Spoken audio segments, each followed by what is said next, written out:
ಅಪ್ಪಾಜಿಗೆ ವಯಸ್ಸಾಯಿತು. ಸಹೋದರರಿಬ್ಬರು ಸಣ್ಣವರೆಂದು ಈ ಅರಮನೆಯ ಆಗು ಹೋಗುಗಳನ್ನು ನಾವು ನಮ್ಮ ಕೈಗೆ ಎತ್ತಿಕೊಂಡಿದ್ದು ಅಪ್ಪಾಜಿ ಅವರಿಗೆ ಇಷ್ಟವಾಗಲಿಲ್ಲ. ನಮ್ಮನ್ನು ತಪ್ಪಾಗಿ ಭಾವಿಸಿದರು.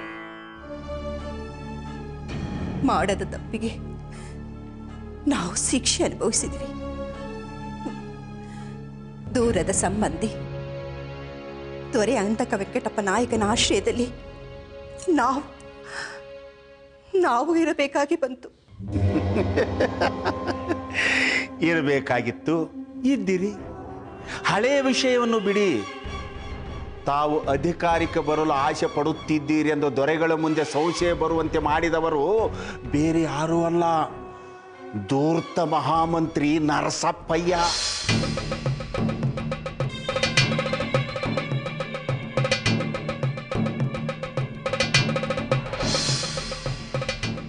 ನಿಜವೇ? ನಾನೇಕೆ ಸುಳ್ಳು ಹೇಳಲಿ ತಾಯಿ? ಸುಳ್ಳು ಹೇಳಿದರೆ ನನ್ನ ಬಾಯಿಗೆ ಹುಳ ಬೀಳಲಿ.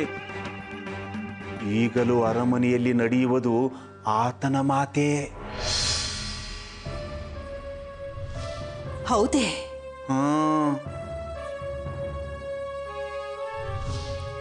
ಹಾಗೆ ಆಗಬಾರದು ವೀರಭದ್ರಯ್ಯ.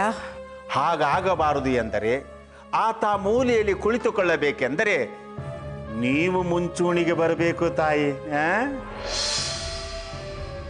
ಇದು ನನ್ನಿಂದ ಸಾಧ್ಯವೇ ಮಂತ್ರಿಗಳೇ? ನೀವೀಗ ಒಬ್ಬಂಟಿಗರಲ್ಲ ತಾಯಿ, ನಿಮ್ಮ ಜೊತೆ ನಾವಿದ್ದೇವೆ.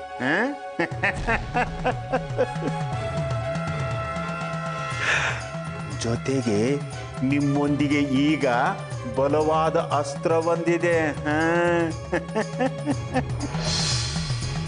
ಅಸ್ತ್ರವೇ? ಏನು ಹೇಳುತ್ತಿರುವೆ ಮಂತ್ರಿಗಳೇ? ಮಾಂತ್ರಿಕನಂತೆ ಮಾತನಾಡುತ್ತಿರುವಿರಲ್ಲ. ಮಂತ್ರದಂಡ ಇರುವುದು ತಮ್ಮ ಬಳಿ, ಮಾಂತ್ರಿಕರು ತಾವು.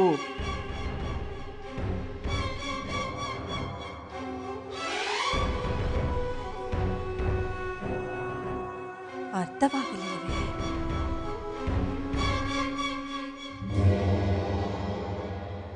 ನಾಗ ಸ್ವರೂಪಿಣಿ ಸಹಜ ರೂಪಸಿಯಾದ ನಾಗವೇಣಿಗಿಂತ ಅಸ್ತ್ರ ಬೇರೇನು ಬೇಕು? ನಾವಂದುಕೊಂಡಂತೆ ನಡೆದು ಬಿಟ್ಟರೆ ಈಗಾಗಲೇ ದೊರೆಗಳ ಪ್ರೀತಿಗೆ ಪಾತ್ರರಾಗಿ ರಾಜಮಾತಿ ಆಗಿರುವ ನೀವು ರಾಜ್ಯದ ಸರ್ವಾಧಿಕಾರವನ್ನು ತಮ್ಮ ವಶಕ್ಕೆ ಪಡೆದುಕೊಳ್ಳುವುದು ಅಸಹಜವೂ ಅಲ್ಲ, ಅಚ್ಚರಿಯೂ ಅಲ್ಲ. ಈ ಅರಮನೆಯ ಅಧಿಕಾರ ನಮ್ಮ ವಶವಾಗಲು ಸಾಧ್ಯವೇ? ಕನಸು ದೊಡ್ಡದಾಯಿತಲ್ಲವೇ?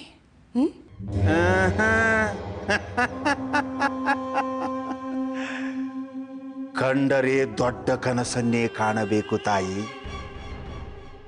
ಹೊಡೆದರೆ ಆನಿಯನ್ನೇ ಹೊಡೆಯಬೇಕು.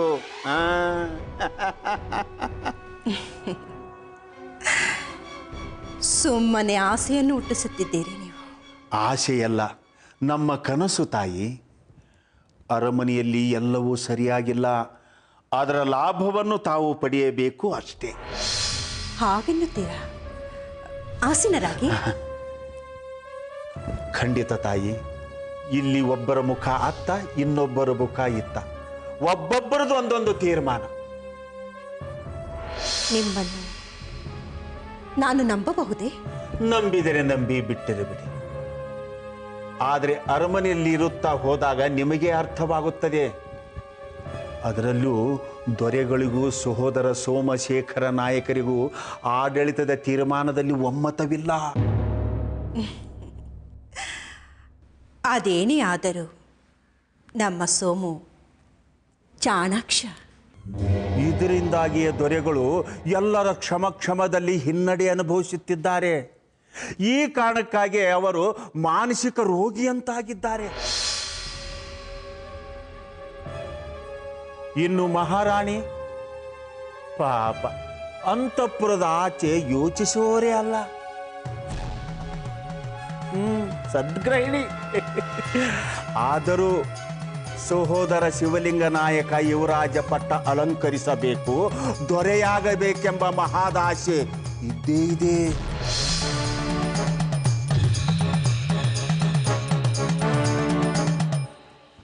ಅಕ್ಕಯ್ಯ, ನಿನಗೊಂದು ಪ್ರಶ್ನೆ ಕೇಳಲೇ? ಕೇಳು, ಚುಟುಕಾಗಿರಲಿ. ನನ್ನನ್ನು ಎಲ್ಲಿಗೆ ಕರೆದೊಯ್ಯುತ್ತಿರುವೆ? ವಧಾಸ್ಥಾನಕ್ಕಂತೂ ಅಲ್ಲ, ಚಿತ್ರಗೃಹಕ್ಕೆ. ಅಯ್ಯೋ, ಅದು ನಮಗೂ ಗೊತ್ತು ಬಿಡಿ ಅಕ್ಕಯ್ಯ.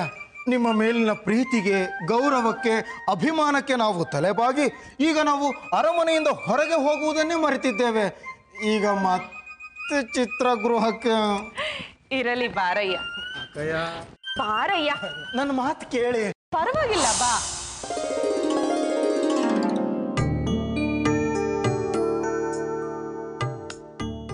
ಶಿವು, ನೀನೀಗ ಮೂಗುದಾರ ಹಾಕದ ಕೋಣದಂತಿದ್ದೀಯ. ನಿನಗೊಂದು ಮೂಗುದಾರ ಹಾಕುವವರೆಗೂ ನನಗೆ ಸಮಾಧಾನವಿಲ್ಲ. ಅಂದರೆ ನಿಮ್ಮ ಮಾತಿನ ಅರ್ಥ? ಸ್ಪಷ್ಟ, ನಿಚ್ಚಳ. ನಿನಗೊಬ್ಬಳು ಅನುರೂಪಳಾದ ಹೆಣ್ಣನ್ನು ತಂದು ನಿನ್ನ ಮೂಗುದಾರದ ತುದಿಯನ್ನು ಆಕೆಯ ಕೈಗಿತ್ತು ನಿಶ್ಚಿಂತೆಯಾಗಿರಬೇಕೆಂಬುದು ನನ್ನ ಆಸೆ. ಅಕ್ಕಯ್ಯ, ನಿಮ್ಮ ಆಸೆ ನನಗೆ ಚಿಂತೆ ತಂದರೆ? ಚಿಂತಿಸುತ್ತಾ ಕುಳಿತರೆ ಚಿತೆಯವರೆಗೂ ಎಳೆದೊಯ್ಯುತ್ತದೆ. ಶಿವು, ನಿನಗೀಗ ಮದುವೆಯಾಗಲು ಸರಿಯಾದ ಸಮಯ ಕಣಯ್ಯ. ವಯಸ್ಸು, ಕಾಲದ ಮಿತಿ ನನಗೆ ಹಾಕಬೇಡಿ ಅಕ್ಕಯ್ಯ. ನನ್ನ ಭಾವನಾ ಸಮುದ್ರದಲ್ಲಿ ಏಳುತ್ತಿರುವ ಅಂತರಾಳದ ಅಲೆಗಳ ಬಗ್ಗೆನೂ ಸ್ವಲ್ಪ ಗಮನವಿರಲಿ. ಏನು ಹೇಳುತ್ತಿದೆಯೋ ಶಿವು? ಅದೇ ಅಕ್ಕಯ್ಯ, ನನ್ನಲ್ಲೂ ಒಂದು ಕನಸು ಗರಿಕೆದರಿದೆ. ಒಂದು ದೊಡ್ಡ ಸಮುದ್ರ. ಆ ಸಮುದ್ರದ ಮಧ್ಯೆ ಎರಡೇ ಎರಡು ಪುಟ್ಟ ದೋಣಿಗಳು. ಒಂದು ದೋಣಿಯಲ್ಲಿ ನಾನು, ಇನ್ನೊಂದು ದೋಣಿಯಲ್ಲಿ ಆಕೆ. ಆಕಾಶದಲ್ಲಿ ನಿಗಿ ನಿಗಿ ಬೆಳಕು ಸೋಸುತ್ತಿರಲು ಪೂರ್ಣಚಂದ್ರ ಮುತ್ತಿನ ಹೊಳಪನ್ನ ನಾಚಿಸುವಂತಹ ಬೆಳದಿಂಗಳ ಬೆಳಕಿಗೆ ಪೂರ್ಣಚಂದ್ರ. ಸಮುದ್ರದ ಅಲೆಗಳು ಬಾನೆತ್ತರಕ್ಕೆ ಜಿಗಿದಾಗ ಆ ಸುಂದರಿ ಕುಳಿತಿದ್ದ ದೋಣಿ ಮಗಚಿ ಬೀಳುತ್ತದೆ. ನಾನಾಕೆಯನ್ನ ನೀರಿನಿಂದೆತ್ತಿ ನನ್ನ ದೋಣಿಗೇರಿಸಿ ಆಕೆಯ ಕೋಮಲವಾದ ದೇಹವನ್ನು ನನ್ನೆದೆಗೊರಗಿಸಿ ಅವಳ ಮುಂಗುರುಳನ್ನ ನೇವೇರಿಸುತ್ತಾ ಸಾಂತ್ವನಿಸುತ್ತಾ ಆ ಪೂರ್ಣಚಂದ್ರನ ಸೌಂದರ್ಯವನ್ನ ವರ್ಣಿಸುತ್ತಾ ಮುಂದೆ ಮುಂದೆ ಮುಂದೆ ಮುಂದೆ ಸಾಗುತ್ತಿದ್ದೇನೆ. ಚೆನ್ನಾಗಿದೆ ಅಲ್ವೇ ಅಕ್ಕಯ್ಯ?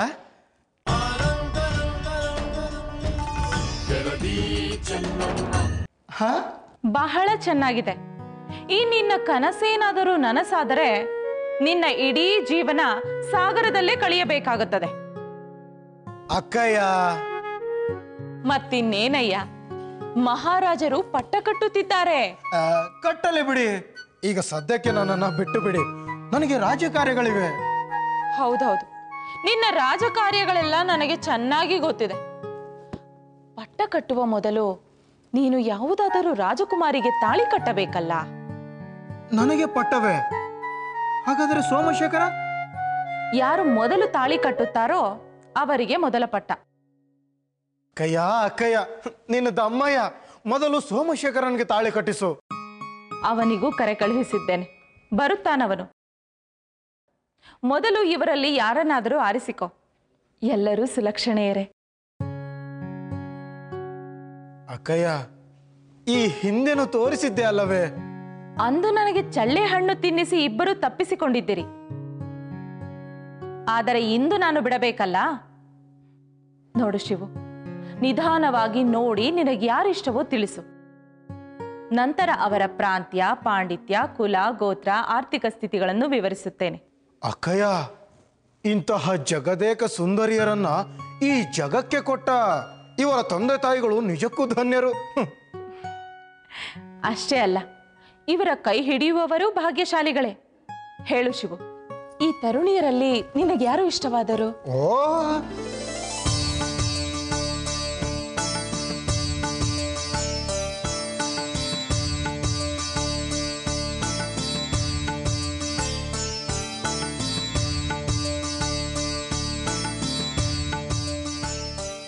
ಆಹಾ, ಅದ್ಭುತ.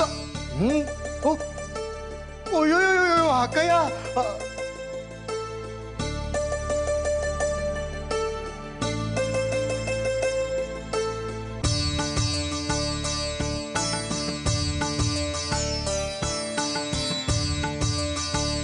ಅದ್ಭುತ,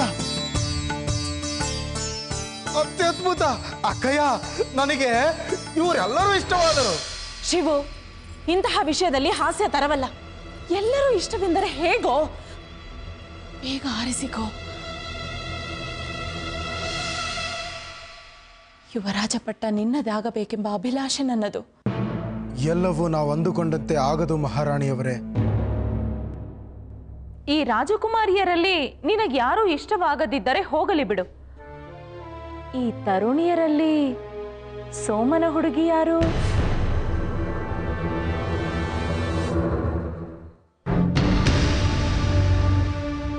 ಅವನ ಹುಡುಗಿಯ ಬಗ್ಗೆ ನಾನೇನು ಹೇಳಲಿ ಅಕ್ಕಯ್ಯ?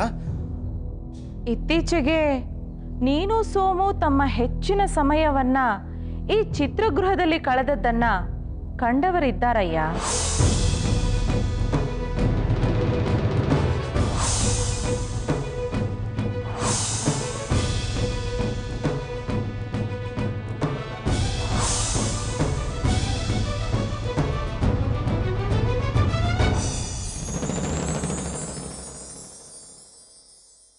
ಕೋಟಿಪುರದ ಹುಡುಗಿಯ ಬಗ್ಗೆ ಹೇಳಿಬಿಡಲೆ? ಆತನ ಹುಡುಗಿಯ ಬಗ್ಗೆ ಹೇಳಿ ಸದ್ಯದ ಪರಿಸ್ಥಿತಿಯಿಂದ ನಾನು ಪಾರಾಗಬಹುದು. ಬೇಡ, ಸೋಮು ನನ್ನ ಮಿತ್ರ. ಆತನ ಹುಡುಗಿಯ ಬಗ್ಗೆ ಹೇಳುವ ಸಂಭ್ರಮ ಆತನಿಗೆ ಇರಲಿ. ಹೇಳು ಶಿವು, ಬೇಗ ಹೇಳು.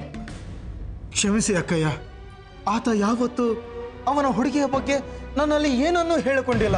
ಸುಳ್ಳು, ನೀನು ಸುಳ್ಳು ಹೇಳುತ್ತಿದ್ದೀಯಾ? ಅಕ್ಕಯ್ಯ, ಅದು ಅತ್ತಿಗೆ,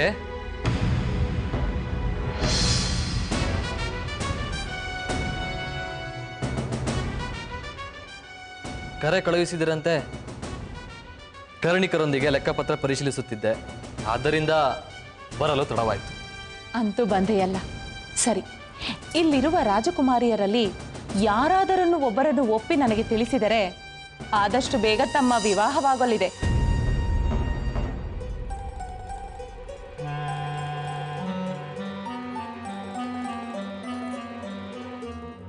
ಏಕೆ ಮಾತನಾಡುತ್ತಿಲ್ಲ? ಬೇಗ ತಿಳಿಸೋ.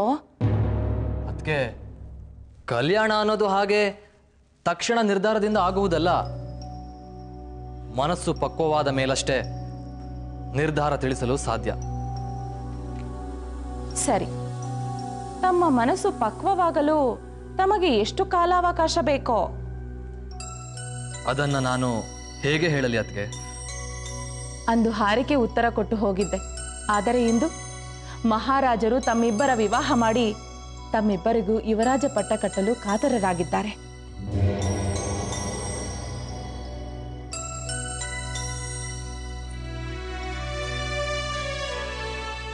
ನಿಮ್ಮಿಬ್ಬರನ್ನು ನಾನು ನನ್ನ ಸ್ವಂತ ಮಕ್ಕಳ ಹಾಗೆ ಬೆಳೆಸಿದ್ದೇನೆ.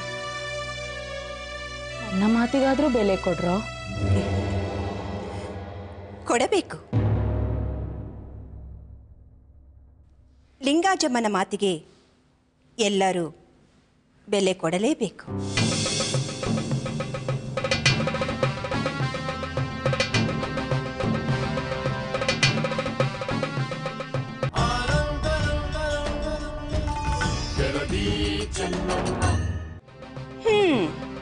ಲಿಂಗಾಜಮ್ಮ ನಿಮ್ಮಿಬ್ಬರನ್ನು ಲಾಲಿಸಿ ಪಾಲಿಸಿ ಬೆಳೆಸಿದವಳು.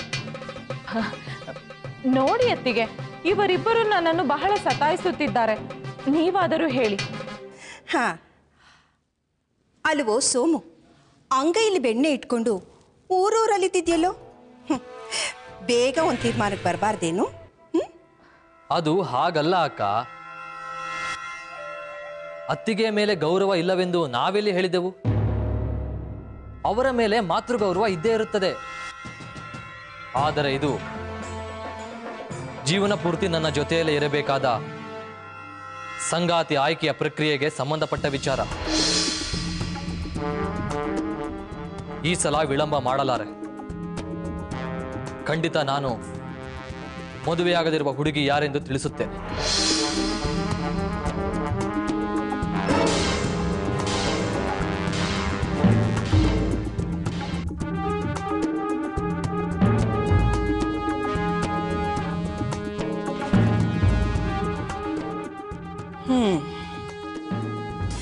ಲಿಂಗಾಜಮ್ಮ, ನಿರ್ಧಾರ ತಿಳಿಸುತ್ತೇನೆಂದು ಹೇಳುತ್ತಿದ್ದಾನಲ್ಲ, ನಡಿ ಹೋಗೋಣ. ಹಿರಿಯತ್ತಿಗೆ ಈ ಸೋಮು ಇದ್ದಾನಲ್ಲ, ಮಹಾನ್ ಸುಳ್ಳ. ನೋಡು ಸೋಮು, ಇನ್ನು 7 ದಿನಗಳಲ್ಲಿ ನೀನು ಮೆಚ್ಚಿದ ಹುಡುಗಿ ಯಾರೆಂದು ತಿಳಿಸಬೇಕು. ಇಲ್ಲವೇ ನಾವು ಮೆಚ್ಚಿದ ಹುಡುಗಿಯನ್ನೇ ನೀನು ಮದುವೆಯಾಗಬೇಕು ಅಷ್ಟೇ.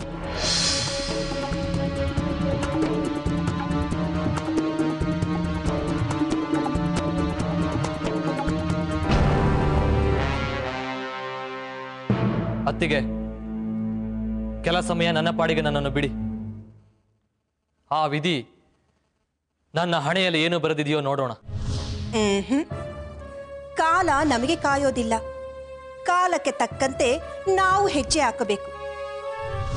ಇಲ್ಲದಿದ್ದರೆ ನಮ್ಮ ಹಣೆಯಲ್ಲಿ ಏನು ಬರೆದಿರುತ್ತೋ ಹಾಗೇ ನಡೆಯುವುದು. ಹಣೆ ಬರ ಗೊತ್ತಿರುವುದು ಎಲ್ಲ ಬಲ್ಲವನಿಗೆ ಮಾತ್ರ. ಅಲ್ವೇನೋ ಸೋಮು?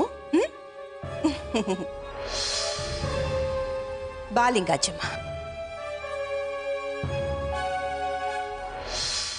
ಶಿವು, ನೀನು ಅತ್ತಿಗೆಯನ್ನು ಕರೆದುಕೊಂಡು ಹೋಗು. ಸ್ವಲ್ಪ ಹೊತ್ತು ನಾನು ಇಲ್ಲೇ ಇದ್ದು ಬರುತ್ತೇನೆ.